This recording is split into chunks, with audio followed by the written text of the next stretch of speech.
Chloe, and thank you, Lydia, and thank you, Rachel.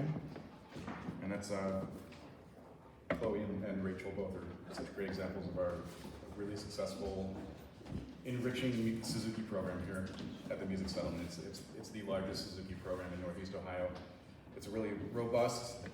We're the only to offer everything, including violin, viola, cello, bass, harp, piano, guitar. So it's robust, and that's, you can tell what great students come out of that program. So my name is Matt Charboneau. I'm the chair of the Center for Music here at the Music Settlement. Thanks again for being here. We're thrilled to have Mr. McAllister back in our company here on his homecoming to Northeast Ohio. Welcome him back to the Music Settlement and back to the area. He has deep ties to so many places here in Cleveland, not only the Music Settlement, but also our friends and neighbors over at Cleveland Institute of Music and so many other arts, education, and performing arts organizations throughout the area. Now retired and living in Cincinnati, he's generously accepted our invitation to come back and speak tonight and come back and reconnect with friends and colleagues and share his thoughts on his personal and professional journey through music and the arts. First, I'd like to briefly acknowledge, though, the individuals and organizations that make possible what we do at the Music Settlement, not least the board of directors. So any member of the board of directors, please either stand or raise your hand and to be acknowledged. Thank you. And also Cuyahoga Arts and Culture and Ohio Arts Council for their continued generous support and financial assistance to the arts organizations like ours to strengthen Cuyahoga County and Ohio culturally, educationally, and economically. Before I turn it over to Bob, I just wanted to give you a little bit of idea of his background. There's a highlighted bullet point rundown of his career highlights in your program. But first I wanted to give a little background and also share some of the highlights he shared with us when we asked him to come speak this evening and what he wanted to reflect on from his time here at the Music Settlement. So most recently, Mr. McAllister was Dean of the Community School of Performing Arts at Colburn School in Los Angeles from 2006 to 2018 when he retired. He was the executive director here at the Music Settlement from 1994 through 2001, and then followed as president and CEO of the Peak Association for the Arts in Boulder, Colorado from 2001 to 2003. Prior to the Music Settlement, he was the associate dean and registrar at the Cleveland Institute of Music from 1986 to 1994. As a teacher, Mr. McAllister was the co-founder and resident guest conductor of the Cleveland Youth Wind Symphony from 1989 to 2001, which included major performances and tours in Australia, United States, South America, and Europe. He also held prominent teaching positions at the Music Settlement, Cleveland Institute of Music, and Case Western Reserve University. Bob received an Alumni Achievement Award from the Cleveland Institute of Music in 1999 and was invited to participate in the prestigious Leadership Cleveland program in 2000. The same year, he received the Northern Ohio Live Education Award. In 2004, he was awarded the National Guild for Community Arts Education Milestone Certificate of Appreciation in recognition of his commitment and contributions to the field. He holds a BS degree in music education with distinction from the University of Minnesota and Master of Music degree from the Cleveland Institute of Music. He's a member of Pi Kappa Lambda and has served as chair of the West Coast, as well as the Central Great Lakes chapters of the National Guild for Community Arts Education. When Jerry Presti asked him very recently to relate some of his personal highlights from his time here at the Music Settlement, he offered the following. As executive director, he increased the enrollment of the Music Settlement from 2,800 in 1994 to 4,300 when he left in 2001. As a result, and also by increasing annual fund contributions, the Music Settlement balanced its operating budget all 7 years he was executive director from 94 to 2001, following 11 consecutive years of budget deficit. In addition, he increased the artistic profile of the Music Settlement's Performing Arts Division by reintroducing artist faculty members. Also, he increased participation in group classes and substantially increased offerings in jazz, orchestra, chamber choir, and led the school to a new level of excellence and increased size in all 3 major departments: early childhood, music therapy, and performing arts. Finally, under his guidance, the Music Settlement achieved accreditation as a community school for the arts from the National Association of Schools of Music. He'll go into much more detail and relate his journey through his profession in the arts and education world, and so I want to welcome to the podium Mr. Bob McAllister.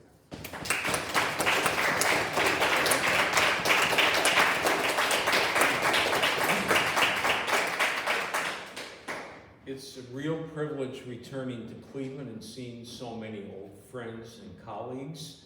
It's been a thrill for both Jeannie and I.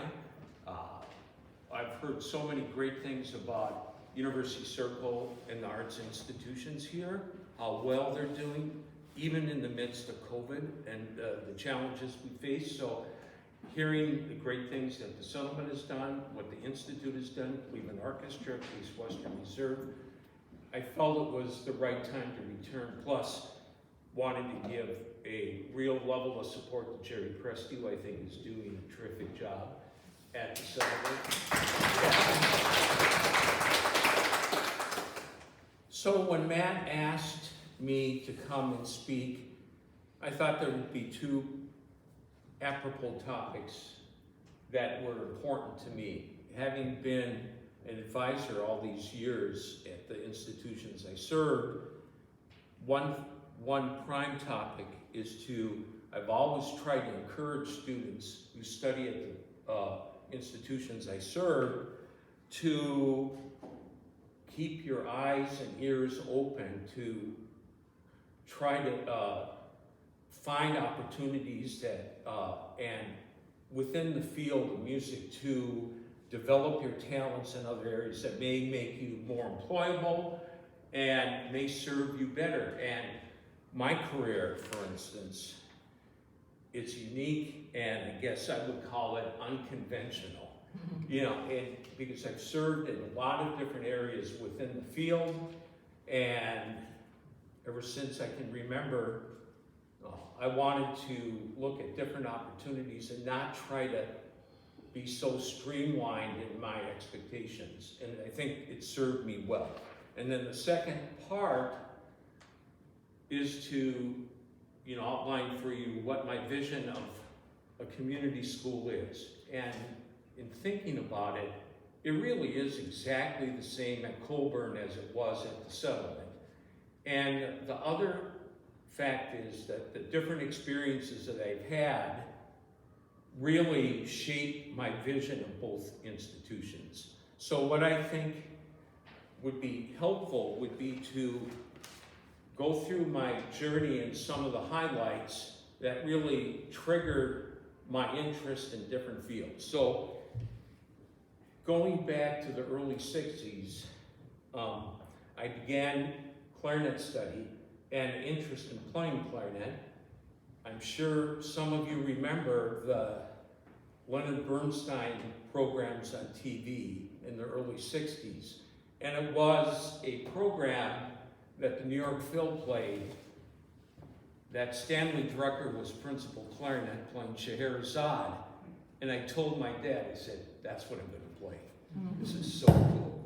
So that started it all. And the influence that those programs had with students of my age or older, pretty profound.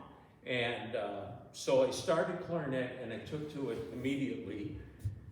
And my parents, who are not musicians, but they supported me I studied clarinet ever since I can remember, right at the beginning, and really found my voice through junior high and high school, and eventually studied with the principal of the Minnesota Orchestra, Joe Longo, which became an important factor later on because Joe Longo went to school with Theodore Johnson, second and E-flat clarinet in the Cleveland Orchestra. So that was the connection that I had that eventually brought me to Cleveland. Then in high school, one of the, I guess you could say, advantages or disadvantages would be I got to know through Mr. Longo and playing in side-by-side concerts with the Minnesota Orchestra the real positives of playing with an orchestra and the field of music, and some of the challenges they face in terms of the orchestra faces or freelance playing face. So when I was in high school, I felt, I'm not really sure I want to enter the field of music immediately. My dad was a dentist, and great dentist, and he tried to, he mentioned to me in high school, Bob, it'd be a great idea when I retire, maybe you could take over my practice. And I said, Dad, no offense, you're a great dentist, but That's not for me. So I decided to attend a school that had a strong music department, but also a very strong academic program. So I attended the University of Minnesota, but majored in pre-med for the first year. So, but I had an agreement from the School of Music that I could still study clarinet with a symphony player and also play in the elite ensembles if I was accepted, which I was. And after 2 quarters, it became really quite obvious to me that pre-med wasn't the answer, and music was. So I auditioned for the department and decided, and this is probably one of the most key factors that led me to Cleveland, I decided to major in music education.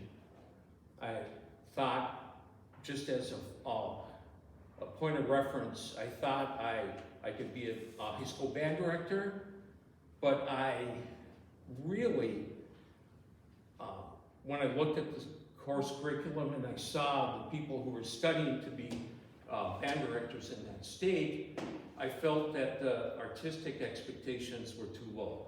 So I got permission from the dean to be involved in audition for ensembles that were only open to performance majors. And I thought, okay, here's an opportunity that I can continue in music ed and to further my clarinet training over and above what is expected in the curriculum for music ed majors.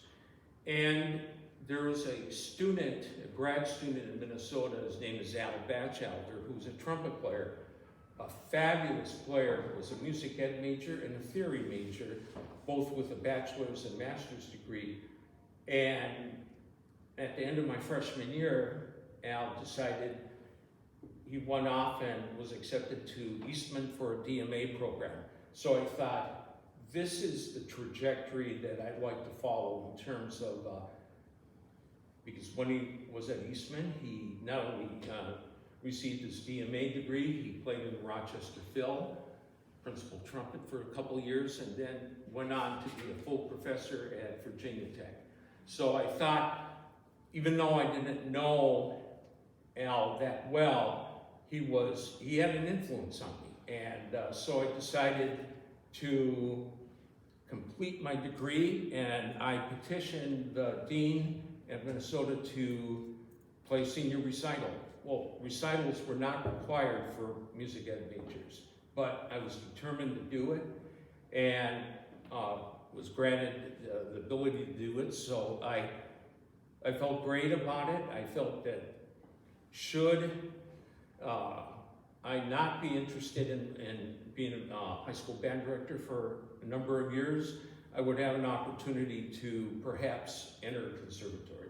So that's what happened. I taught in a suburban school in St. Paul for 3 years. I taught instrumental music, I taught general music. I was a high school marching band director, and I was the jazz band director in high school for 3 years. I liked it, but through that time I also continued to study with Mr. Longo. And immediately after I received tenure and a promotion at St. Paul Park, I informed them that I was accepted at CIM, accepted in Ted Johnson's studio, so I decided I'm leaving. I enjoyed my time there, but I felt it was time to get a master's degree in performance. So, when I entered CIM, I heard all the snickering going on within the school, at least at the beginning. Oh, this guy's just a high school band director. And,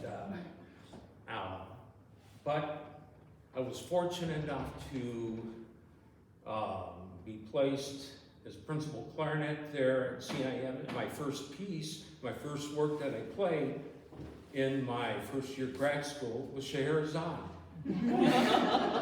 So it went fabulously, then from there, Brahms 4 and so forth, and I never heard any snickering after that. So it was, but the point I had, it was firmly entrenched in performance, and it was in 1979 where I first met Linda Allen. Because I was recommended by Dean Kurtzman at CIM to teach at the settlement. So I interviewed with Linda, and at that point, Howard Whitaker and Clive Lithgow, and started teaching here. And I love the environment here, and at the same time, I taught at CIM, I had a teaching fellowship there. So I thought, this is going well, and when I continued at CIM, my goal was ultimately to teach at the college level. College clarinet and chamber music and so forth, and then following my degree at CIM, I started a PhD program at Case in music education. And during that time, I was one of those ABDs, all but dissertation. Because toward the end of that time, I got my first opportunity to play with the Cleveland Orchestra. So I served as sub and extra player for orchestra in the orchestra for an 11-year period, from 83 to 93. And during that time, earlier than that, is where I first met Jeannie, my wife. She's a flutist, and in a commercial recording session at perfect pitch with Bill Duncan, and then following that, Jim Brickman, and did a lot of recordings for a 5-year period, and so that was sort of my segment. And in 1985, Jeannie mentioned to me, "Gee, Bob, I think you'd be a good administrator." And the first thing I said, "You're crazy." But I thought about it for a little while, and I thought, why don't I pursue it? So this is not the way to apply for an administrative job. But what I did was made an appointment to, at that point, the dean of CIM was Gil Brooks. And this was at the end of the first year that David Cerrone was appointed president. And Gil was dean, and I went in, I introduced myself. I said, I'd like to be involved in administration at CIM. I've heard good things. So Gil had me work with Frank Caputo. At that point, was associate dean and registrar, and I worked under him for 2 months. At that point, Frank was moved to assistant to the president only under Cerrone. And Frank, I owe a lot to Frank Caputo and Gil in my training. They worked with me because I was appointed as conservatory registrar in '86, and then moved from there to co-acting dean with Frank, and then associate dean and registrar.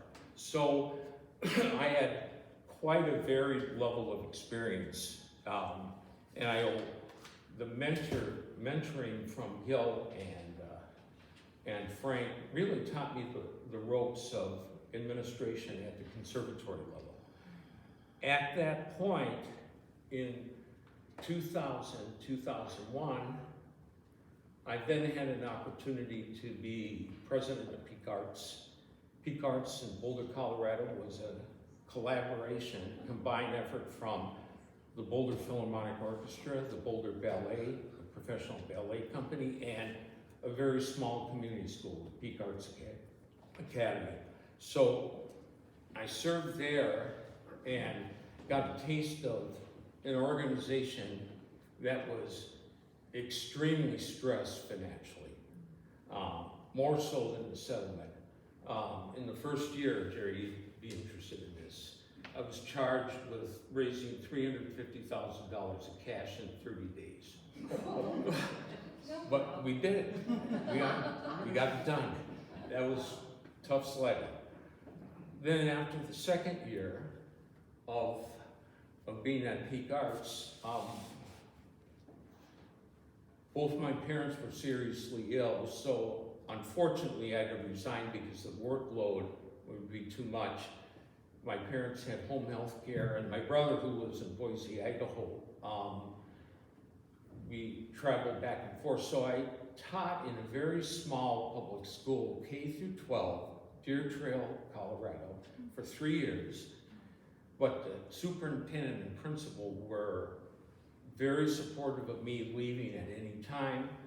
Both my parents passed away in '03 and '04, and at that point, luck would have it, Coburn School opened up. And at that point, I interviewed and became the dean of Coburn in LA. And in thinking of it, once I landed at the Coburn School, I started to really develop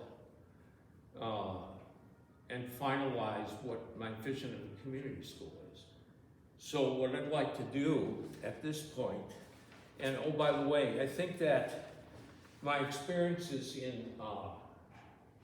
in my career, I think really shows that if you just keep your eyes open and pursue opportunities within the field, good things can happen. And my level of playing really didn't diminish or decline during the time that I moved from one institution to another. So I'm going to read to you what my vision of the Coburn School of Performing Arts is from the board retreat to the board of directors a week before I retired.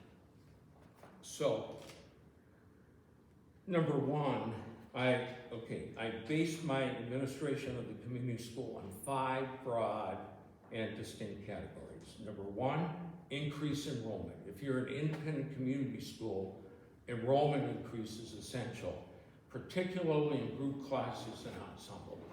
And it is my strategic goal to increase the size of the community school at Coburn just the same that I did at the settlement, with a distinct focus to increase ensemble and group classes. Does that ring a bell, Linda? Okay. Increasing group and ensemble provides greater income and increase the head count that will result in the increase of applied lessons. If you're in strategically outstanding ensembles, even if you're studying elsewhere or not studying, there is synergy. And what I tried to do both at the settlement and at Coburn is a community of learners from all communities, from all economic backgrounds, from all ethnic backgrounds, all working together in all departments. That synergy, having students talk to one another, is what it's all about. Perhaps in private schools or in conservatories, enrollment perhaps should decrease or be curtailed a little bit. But in a community school, generally speaking, larger activity means more opportunities and more income. So that's number one. 2, increase the quality. The focus on administering the community school always is striving for excellence. No matter where the student comes from, the student of any income category should have the same opportunity to study with the same level of teacher as anybody. I'm firmly committed to that and always have been. 3, student achievement information is compiled annually from, one thing I wanted to mention is our senior recognition event at Coburn. We had an event that recognizes seniors who have studied at Coburn. The last 5 years I was there, about 115 students graduated from public schools or private schools in LA that studied at Coburn. Of that, 98% continued and enrolled in 4-year colleges. And of that, 58% of the graduating seniors ended up majoring in music. So my goal, strategic goal, was not to really try to mandate students to study music and degree. The goal is to impact lives positively and to increase the opportunity and the interest to go on to higher education in whatever field they're in. So we're proud of that. In addition, a greater number of students from Colburn received awards from Young Arts, Monterey Next Generation Jazz Festival, Fischoff, the Fischoff Chamber Music Competition, Spotlight Awards, which were awards through the LA Phil and the LA Opera that recognize high school achievement, and others that are published in the community school newsletter. So excellence, students from all communities take a look at high achievers from wherever they come from, and that drives enrollment increase as well and interest. Next, increase of financial aid and scholarship support. Okay. At Colburn in 2006, approximately $125,000 of financial aid and scholarship funding was provided to students annually. When I left in 18, $650,000 annually. Including a landmark program funded by the Jack Hancock Foundation. This is my proudest achievement. We received over $1 million grant, a 3-year grant from the Jack Hancock Foundation for 40 financial aid support, full financial aid support for 40 students from the point of admission through their high school graduation.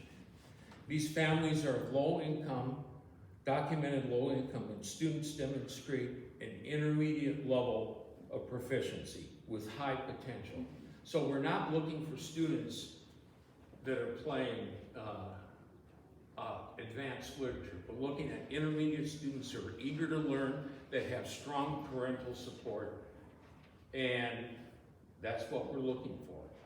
And in the, I think, the 6 years that the Jack Hancock Foundation supported, it's called the Herbert Zipper Scholars. Herbert Zipper was the founder of the National Guild for Community Schools of the Arts and was really strongly inculcated with Los Angeles and the Colburn School.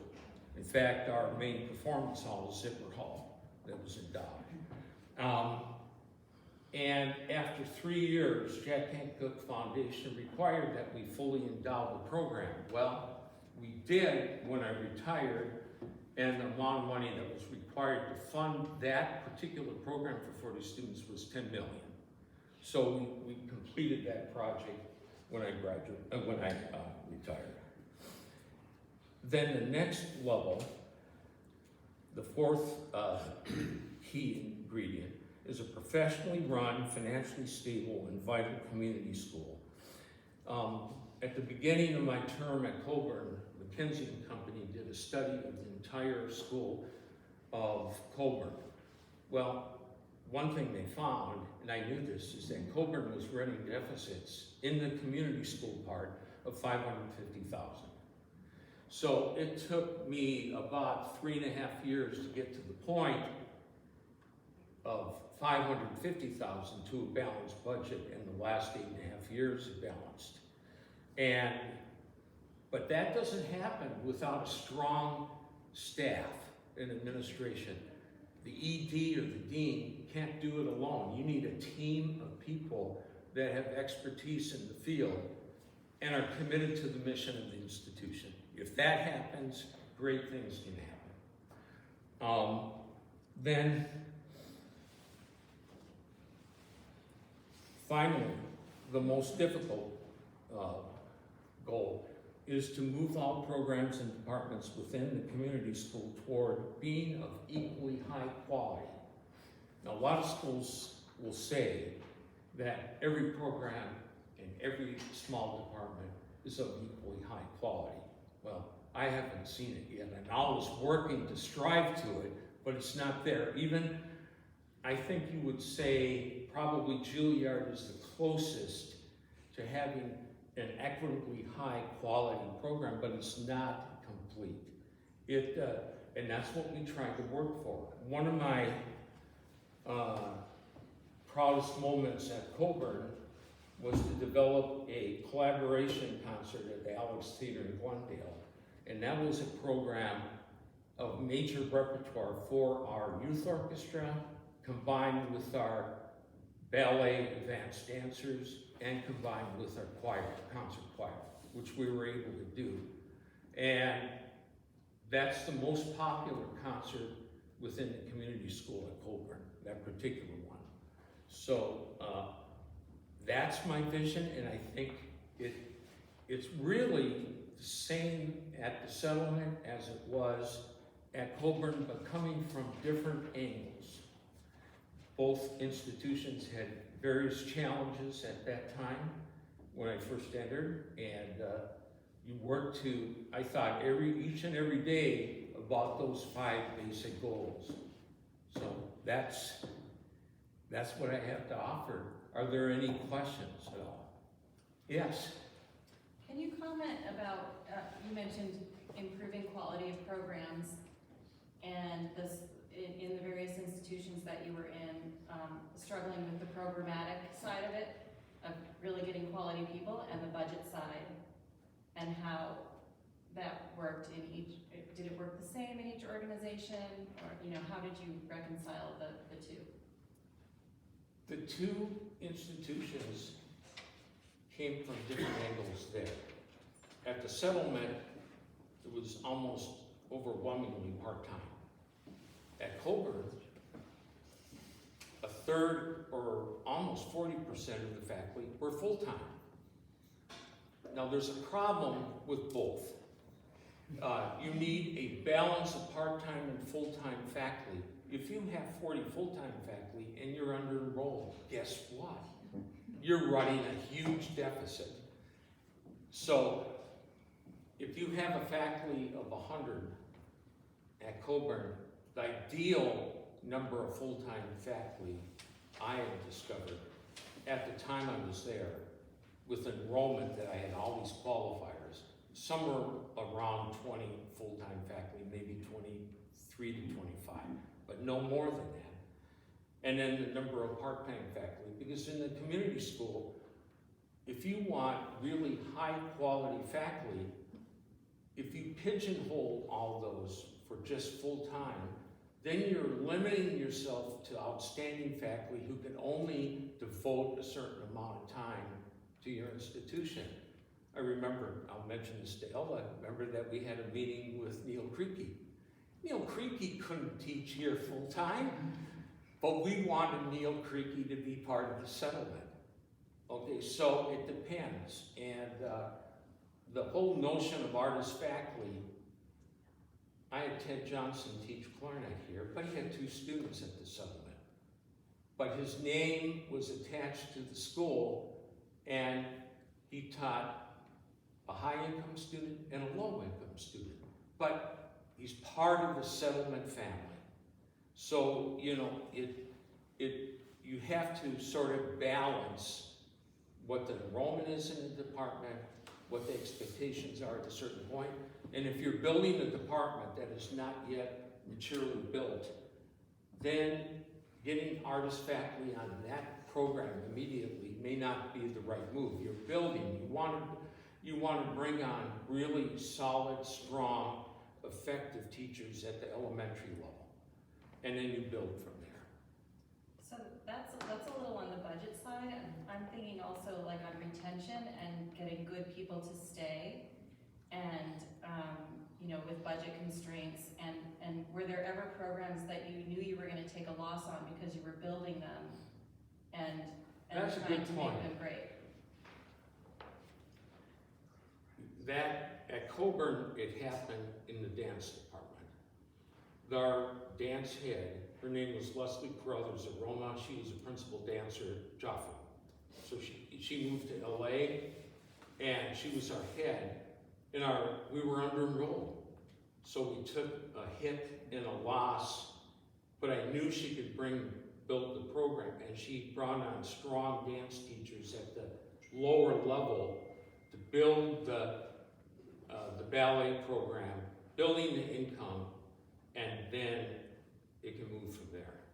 And at the end, when I left, they brought on my last year at Colburn, the principal dancer from the New York City Ballet, and built an entirely different school that I wasn't in charge of my last year. The enrollment of the dance program when I left was around 650, and it started at about 150. Yes, sir. What was the total students body size at Colburn? The total enrollment at Colburn when I left was 3,000. So smaller than when I left here, but for them, it was the right number. Keep in mind also, Colburn had a conservatory, and that conservatory is fully endowed, 115 students. But the community school wasn't, so it was my job to build it. But there was great board support at Colburn, and they really rallied for that Herbert Zipper Scholar program and other programs. Carol Colburn fully endowed the dance program there when I was there, which was $11 million level of support for that. So that, but the size, rumor has it that they're building another building at Colburn. We'll see if that takes place. I'm not sure that's needed, personally, but I'm retired, so I don't have to.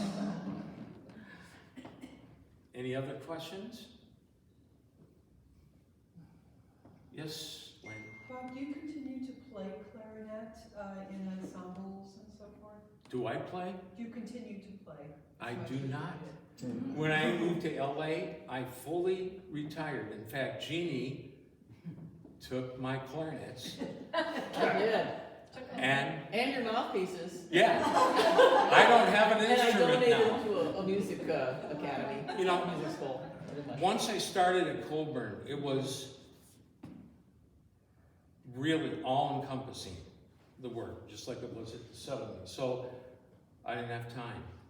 I had your permission to do that, though, just so. Yeah. That's right. But, you know, for my impression, if I played clarinet now, I would be thoroughly depressed. So that's not going to happen.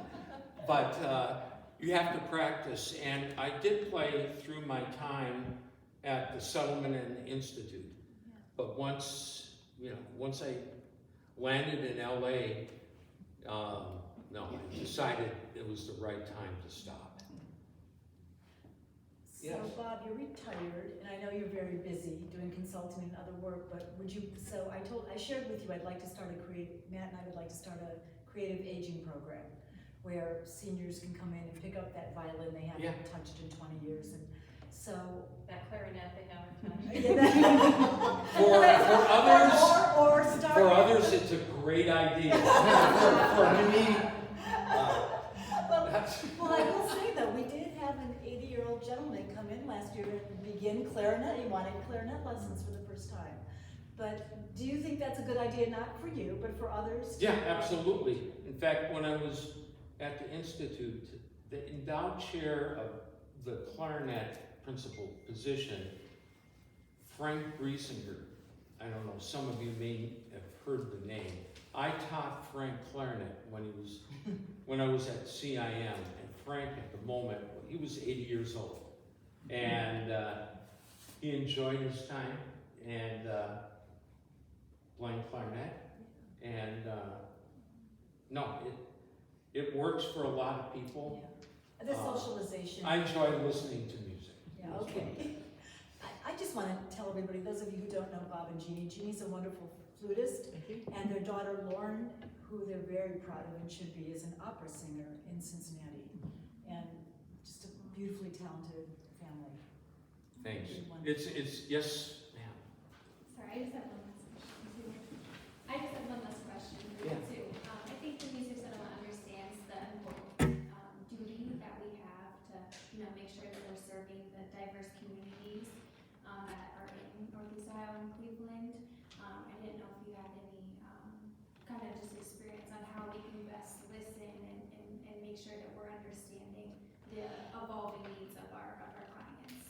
you want to be welcoming to everybody. I think when I was in Cleveland at the settlement, we had neighborhood centers. At the end, we were involved with, I think it was 15 different neighborhood centers throughout the city in low-income areas. So that happened. And reaching out, I think for me, part is connecting with the schools or the school directors. At Coburn, we were involved with different neighborhoods as well.